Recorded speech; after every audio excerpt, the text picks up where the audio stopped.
कोपरगाव तालुक्यातील पूर्व भागात असलेल्या शिरसगाव येथील Shri Gurudatta English medium school येथे दिनांक 12 डिसेंबर रोजी विज्ञान प्रदर्शनाचे आयोजन करण्यात आले होते।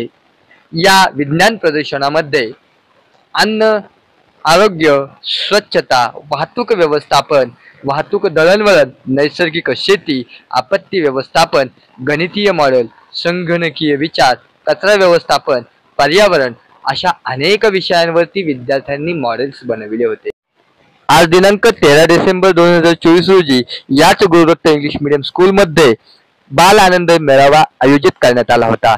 या कार्यक्रमाच्या प्रमुख पाहुणे म्हणून या ठिकाणी मनीष भाऊ गाडे, व्हाईस चेअरमन सहकार महर्षी शंकररावजी कोल्हे साहेब सहकारी साखर कारखाना, तसेच बाळासाहेबजी वक्ते, ज्ञानेश्वर परजणे, स्वप्नीलजी भवर, रमेश घोडेराव, केशवरावजी भवर, दत्तूभाऊ मलिक, मुख्याध्यापक श्री चौधरी सर हे मान्यवर होते। ज्यावेळी या मान्यवरांनी आपल्या विद्यार्थ्यांचे कौतुक करत विज्ञान प्रदर्शनामध्ये भरविलेल्या अनेक मॉडेलची पाहणी केली असता त्यांनी या शाळेचे कौतुक केले आहे। यावेळी प्रत्येक मान्यवराने या शाळेविषयी आपले मनोगत व्यक्त केले आहे। हे सर्व शक्य झाले ते शिक्षकांच्या परिश्रमाने, पालकांच्या परिश्रमाने व विद्यार्थ्यांच्या नवनवीन संकल्पकतेतून झाल्याची माहिती संस्थेचे संस्थापक अध्यक्ष केशवरावजी भवर यांनी सांगितले आहे। तसेच ते म्हणाले की या शाळेला ग्रामीण भागातील संजीवनी बनवण्यासाठी पालकांचे योग्य योगदान आहे। असे विद्यार्थी घडवण्यासाठी विशेष परिश्रम म्हणून शिक्षक, शिक्षकेतर कर्मचारी, चालक, शिपाई हे सर्वच परिश्रम करत असल्याने या ठिकाणी हे यश आम्ही संपादित करू शकलो अशी माहिती देखील संस्थेचे मॅनेजिंग डायरेक्टर स्वप्नील भवर यांनी सांगितले आहे। तर आलेल्या मान्यवरांनी या शाळेच्या कौतुकास्पद चर्चेमध्ये सहभाग नोंदवत आपले मनोगत व्यक्त केले आहे। आपला महाराष्ट्र न्यूज साठी संपादक अमीन शेख, अहमदनगर। अतिशय सुंदर असा उपक्रम यांनी ग्रामीण भागात चालू केला। मी भवर साहेबांचे आपल्या आमच्या सर्व ग्रामीण भागाच्या वतीनं आभार मानतो आणि त्यांना शुभेच्छा देतो। कारण ग्रामीण भागात मुलांना शिक्षणापासून बरेच मुलं वंचित राहतात आणि अंतर खूप असल्यामुळे शहरात प्रत्येक जण इंग्लिश मीडियमला जाऊन शिक्षण घेऊ शकत नाही आणि त्याच्यामुळे आपल्या ग्रामीण भागातली मुलं मागे पडतात आणि शिक्षणाशिवाय पर्याय नाही हे तर सर्वांना माहित आहे। जो शिक्षण घेईल, जे कॉम्पिटिशन योग्य, जो कॉम्पिटिशन मध्ये उतरेल तोच पुढे जाईल आणि त्याच्यासाठी शिक्षण एक दर्जेदार शिक्षणाची गरज आहे आणि भवर साहेबांनी ग्रामीण भागात एक दर्जेदार इंग्लिश मीडियमच्या माध्यमातून शिक्षण देण्याची सुरुवात केली। एक अतिशय चांगला उपक्रम त्यांनी राबवला, त्याबद्दल मी आमच्या सर्वांच्या वतीने त्यांना याच्यासाठी शुभेच्छा देतो। निश्चितच पूर्वीचा जो काही शिक्षणाचा काळ होता आणि आताचा जो काही काळ आहे, मग पूर्वीचा जो काळ होता त्या काळामध्ये जे शिक्षण आम्हाला मिळत होतं त्या शिक्षणामध्ये जी टेक्नॉलॉजी होती ती फार लिमिटेड, याच्यामध्ये लिमिटेड क्षेत्रामध्ये ती टेक्नॉलॉजी होती। परंतु आता प्रत्येक गोष्टीमध्ये टेक्नॉलॉजी बदलत गेली, सगळ्या गोष्टींचं वास्ट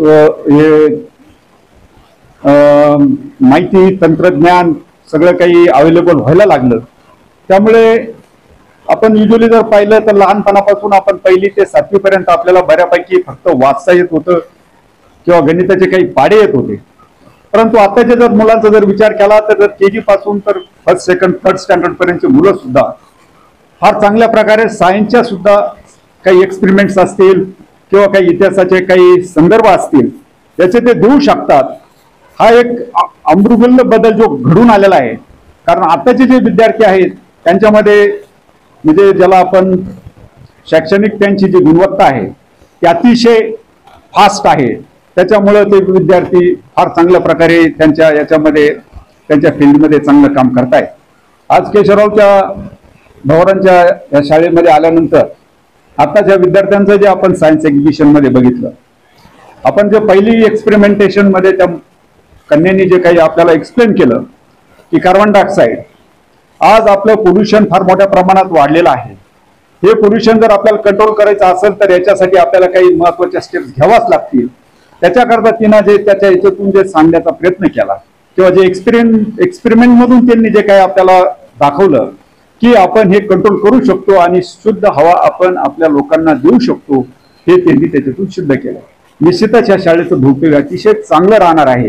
कारण इथं गुणवत्ता ही चांगल्या प्रकारे सर्व शिक्षक लोकांनी, त्यांच्या प्रिन्सिपलनी, त्यांच्या सगळ्या मेंबर्स लोकांनी चांगल्या प्रकारे मेंटेन केलेली आहे त्यांना शुभेच्छा देतो आणि माझे निश्चितच आम्ही आता ह्या वर्षी जवळपास एक सीबीएसईचा उपक्रम आम्ही या ठिकाणी राबवला होता.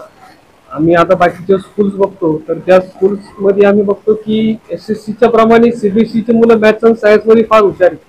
त्यासाठी आम्ही 1st to 5th मध्ये आम्ही दीड हा सिलेबस या ठिकाणी आम्ही इन्कल्केट केला मुलांमध्ये.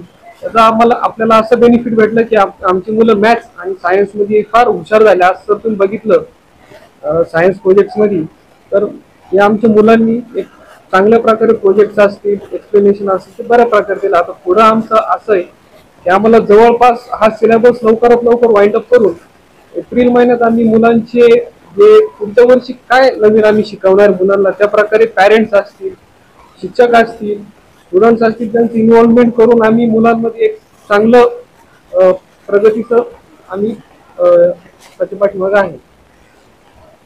कर्जग्रस्त इथं पावसावरतीच पिकं येतात आणि आज जर तुम्ही बघितलं आमच्याकडे जवळजवळ 1000 मुलं आहे आणि ही सगळी शेतकऱ्यांची मुलं आहेत की त्यांना कुठेही अशा काही गावं आहे की जिथं ती मुलं इंग्लिश मीडियम स्कूलला जाऊ शकत नाही.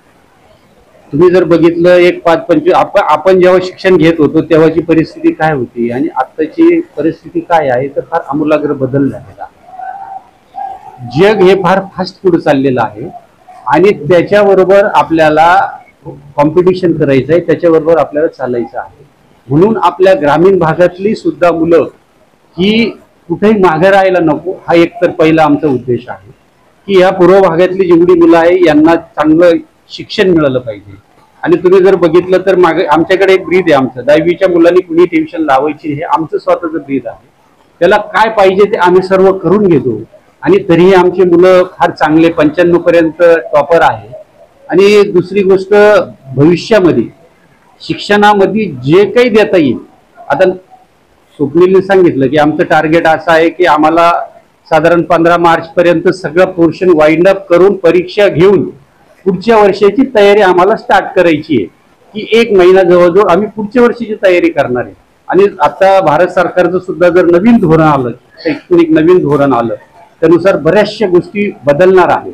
आणि आमचं एक असं आहे की मला एका मुलाने असं विचारलं होतं की हे थिटा वगैरे हे जे सगळे हे आहे याचा ऍक्च्युली जीवनामध्ये फायदा काय आहे. तर मला एक खऱ्या अर्थाने प्रश्न पडला की हे जीवन जगत असताना याचा उपयोग काय होतो.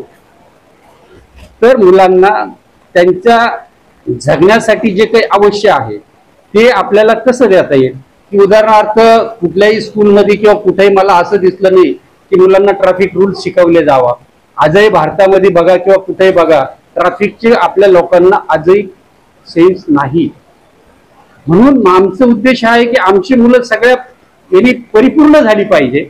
ट्रॅफिक रूल्स बाकीचे जे काही त्यांना जीवनामध्ये चालत असताना जीवनामध्ये त्यांना ज्या काही गोष्टी लागणार आहे त्या सगळ्यात जास्त देण्याचा आम्ही प्रयत्न करणार आहोत की एक त्यांना त्यांच्या आयुष्यामध्ये सगळ्यात जास्त उपयोगात येईल अशा गोष्टी इथं आम्ही शिकवण्याचा जास्तीत जास्त आमचा मानस आहे.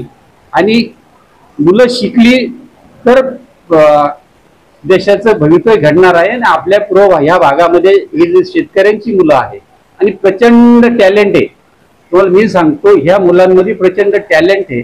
यांना फक्त योग्य मार्गदर्शनाची गरज आहे. कुणीही ट्युशन न लावताना जर शहराच्या मुलांबरोबर आम्ही कॉम्पिटिशन करू राहिलो तर याच्यापेक्षा काय पाहिजे. आमचे मुलं खूप हुशार आहे. आमचे टीचर खूप मेहनत घेतात. आमचे सगळे टीचर जे आहे प्रचंड मेहनत घेतात. आणि आमचे ड्रायव्हर जरी असतील ते सुद्धा खूप प्रचंड मेहनत घेतात की फार व्यवस्थित चालतात. मुलांना घेऊन येणं जाणं ते पण फार मोठं काम आहे. पण या संकुलमध्ये जवळजवळ 55 लोक आता काम करतायत. तर सगळी फार आपल्या मनापासून काम करतात. आणि निश्चितच ह्या पूर्व भागातले जे पालक आहेत बाकीचे जे आमचे हितचिंतक आहेत की ज्यांची मुलं नाही पण काही असे पण पालक आहेत की जे आम्हाला प्रचंड सपोर्ट करत असतात. आणि म्हणून त्याच बेसवरती आम्ही हे संकुल आज रन करत आहोत आणि चांगले भविष्यामध्ये इथं शिक्षण देण्याचा आमचा मानस आहे.